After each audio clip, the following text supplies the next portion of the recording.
Hola, buenas tardes, mi nombre es Matías y hoy quería contarles sobre un libro, sí, un resumen del libro de Miqueas, uno de los profetas menores del Antiguo Testamento. Se los conoce como profetas menores por la cantidad de su escrito, no porque hayan sido de menor importancia que los demás profetas.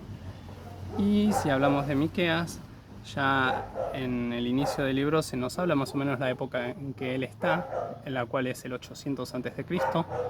Más o menos él es contemporáneo a profetas como Isaías, Oseas y Amós.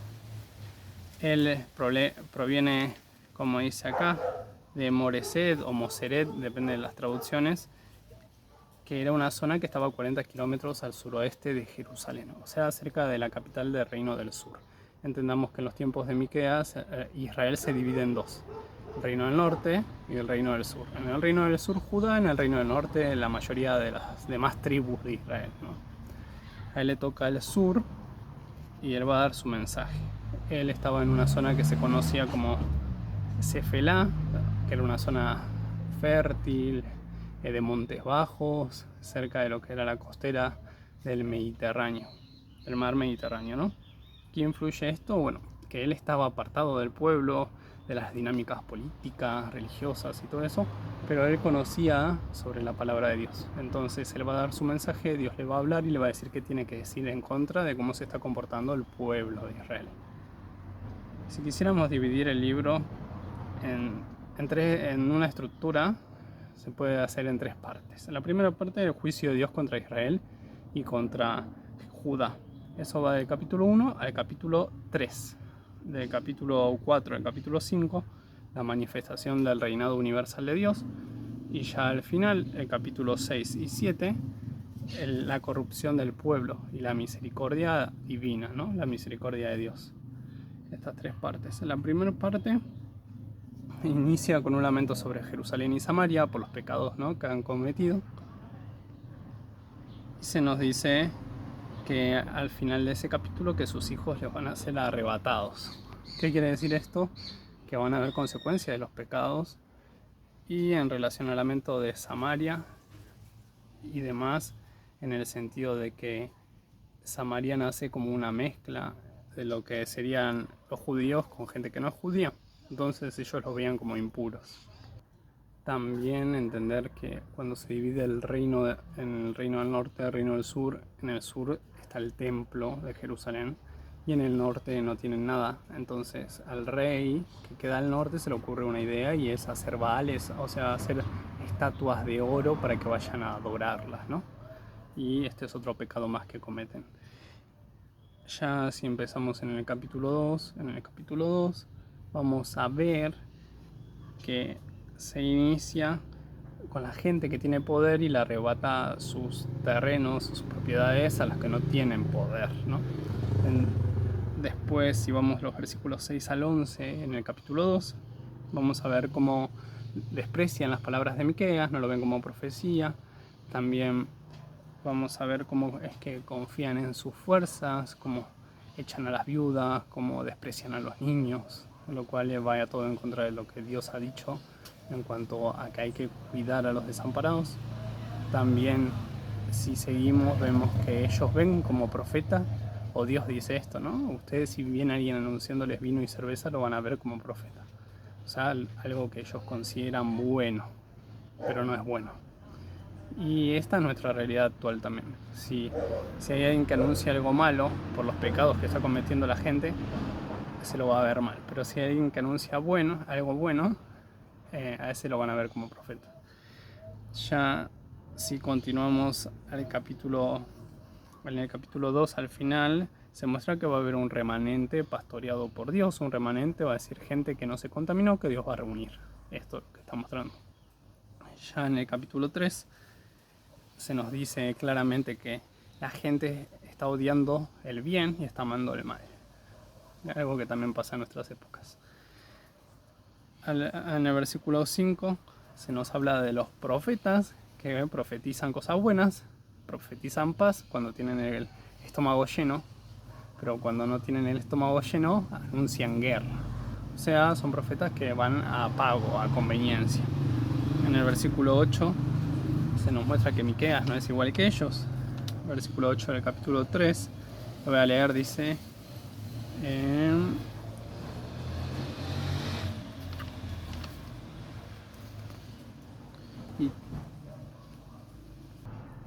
Dice, yo en cambio estoy lleno de poder, lleno del Espíritu del Señor y lleno de justicia y de fuerza para echarle en cara a Jacob su delito, para reprocharle a Israel su pecado, ¿no?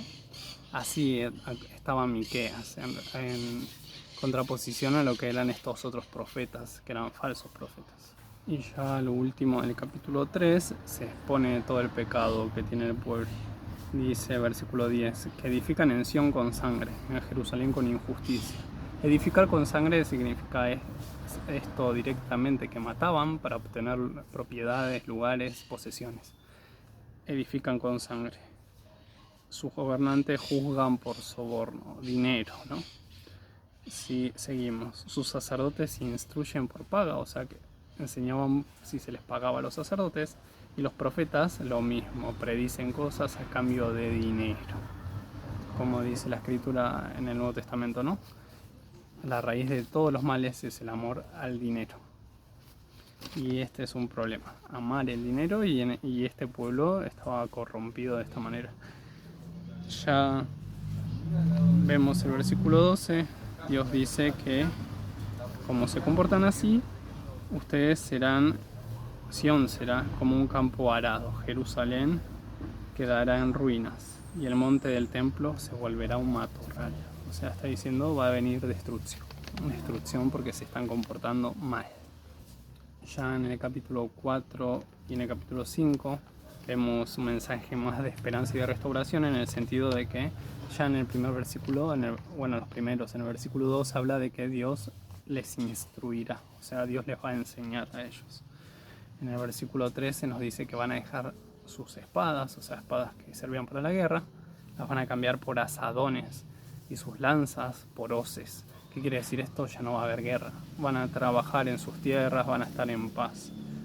Y va a reunir un remanente, versículos 6 y 7. Y ya en el versículo 2 y 4 del capítulo 5 se nos va a hablar de una profecía, que esto es lo que se asocia directamente con el Mesías, en sí con Jesús, entendemos nosotros los cristianos, ¿no? En el versículo 2 dice, pero de ti, de Belén Efrata, pequeña entre los clanes de Judá, saldrá el que gobernará Israel. Sus orígenes se remontan hasta la antigüedad, hasta tiempos inmemoriales. Versículo 4, pero surgirá uno para pastorearlos con el poder del Señor, con la majestad del nombre del Señor su Dios. Vivirán seguros, porque Él dominará hasta los confines de la tierra. Y bueno, ya finalizando el capítulo 5, se nos habla de la destrucción de lo que son carros, fortalezas, adivinos, ídolos y demás. Todo lo que es la corrupción del pueblo, o sea, Dios lo va a limpiar. Y bueno, por último, el mensaje de capítulos 6 y 7 se va a centrar en lo que es el reino del norte. En sí, Israel hace un énfasis ahí y se nos da una especie de pequeña solución que resolvería todos los problemas si ellos se enfocan en esta forma, ¿no? Capítulo 6, en el versículo 8, se nos va a decir así: ya se te ha declarado lo que es bueno, se te ha dicho lo que de ti espera el Señor: practicar la justicia, amar la misericordia y humillarte ante tu Dios. Practicar la justicia porque ellos estaban maltratando a los desamparados, estaban robando propiedades, estaban matando para alcanzar poder, estaban exigiendo sobornos, paga, predecían por dinero, no hacían nada de manera honesta, no tenían misericordia de nadie, todo era por dinero, por poder, por codicia. Entonces estaban mal y la solución es esto: ya se te ha declarado lo que es bueno, hay que hacerlo. Y eso que es bueno vale más que cualquier sacrificio, es lo que va a decir el capítulo, ¿no? En el capítulo 6 y 7. Después se nos hablan de los pecados que tenían, se hace como una enumeración. Si uno lo va leyendo en el capítulo 6 y 7, el capítulo 6 se habla de medidas adulteradas. ¿Qué quiere decir esto? Que te vendían cosas, las pesaban y las pesaban mal para que dé más, para sacar más dinero, ¿no? Nada que no se haga en algunos casos actualmente, ¿no? Siempre obtener ventaja, querían obtener ventaja. También se nos habla de que había violencia, que había mentiras, que seguían prácticas de Acab. Que si recuerdan, Acab era quien hizo, vamos a decir, caso a Jezabel, y Jezabel había matado a Nabot para obtener su viñedo y luego en sí metió todo lo que es la idolatría de Baal y a los profetas de Baal y de Acera, y Acab lo toleró y ellos estaban siguiendo las prácticas de Acab. Ya en el capítulo 7 se nos habla de los funcionarios y los jueces, los cuales también eran sometidos por el soborno. Había codicia, también se nos habla de que no se podía confiar en nadie, ni en amigos, ni en la pareja. Se peleaban, se despreciaban hijos a padres, hijas a madres se les rebelaban, y también lo que es nueras contra suegras. Los enemigos de cada cual están en su propia familia, ¿no? Prácticamente era esto. Ninguno con ninguno, todos desconfiaban de todos, todos querían sacar ventaja de todos, y este era el pecado que estaba ocurriendo en Israel. Las familias estaban contaminadas. Ahora, como un anuncio para el futuro, al final del capítulo 7, Israel termina reconociendo su pecado, sus fallas. Esto va desde el versículo 18 al 20. Voy a leer nada más esta parte, pero si quieren después lo pueden leer todo. El capítulo 7 dice: ¿qué Dios hay como tú que perdone la maldad y pase por alto el delito del remanente de su pueblo? No siempre estarás airado, porque tu mayor placer es amar. Vuelve a compadecerte de nosotros. Pon tu pie sobre nuestras maldades y arroja al fondo del mar todos nuestros pecados. Muestra tu fidelidad a Jacob y tu lealtad a Abraham, como desde tiempos antiguos se lo juraste a nuestros antepasados. En sí, el pueblo termina reconociendo que es Dios quien perdona los pecados, y Dios perdona aún a su remanente, a los que se comportaron mejor, que también fallan, ¿no? Y esto también nos toca a nosotros entender que debemos tomar lo que dice el pasaje, ¿no? Buscar la justicia, amar la misericordia, humillarnos ante nuestro Dios, entender que no somos perfectos, que fallamos, y también comprender que todo está en las manos de Dios. El destino, nuestros límites de tiempo, nuestra vida, y que Él hace que para los que le aman todo obre para bien, ¿no?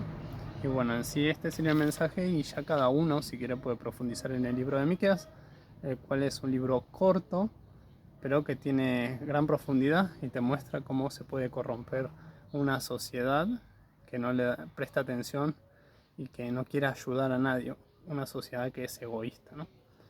Y también nos da pie qué es lo que quiere que hagamos, qué quiere Dios que hagamos en esos casos. Así que nos toca orar por nuestros gobernantes, como dice la Escritura en el Nuevo Testamento, e intentar tratar al otro como quisiéramos ser tratados nosotros. Y bueno, esto sería todo, y hasta la próxima.